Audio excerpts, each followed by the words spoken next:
आज हा महत्त्वाचा प्रश्न आहे ग्रामीण भागासाठी. शेतकरी आणि शेतमजुरांच्या मुलांच्या शिक्षणाचा आणि त्यांच्या भविष्याचा प्रश्न आहे.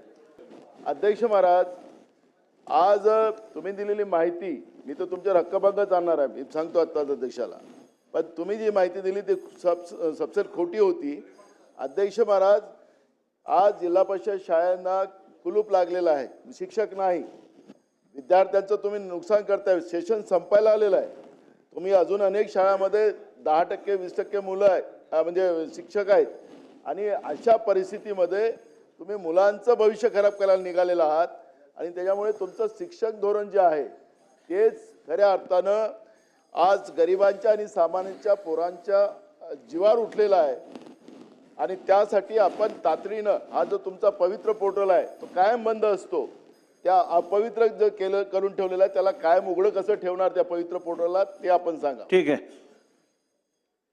सन्माननीय ज्येष्ठ सदस्य पटोले साहेबांनी आता विषय सांगितला आणि मी सभागृहामध्ये दिलेल्या माहिती संदर्भात त्यांनी प्रश्न उपस्थित केले. सन्माननीय पटोले साहेब ज्येष्ठ आहेत, आमचे मित्र आहेत आणि या ठिकाणी हक्कभंगाच्या संदर्भात भूमिका मांडली, हरकत नाही. पण मी सभागृहामध्ये दिलेली माहिती जी आहे ती 15,158 शिक्षक जागा रिक्त आहेत.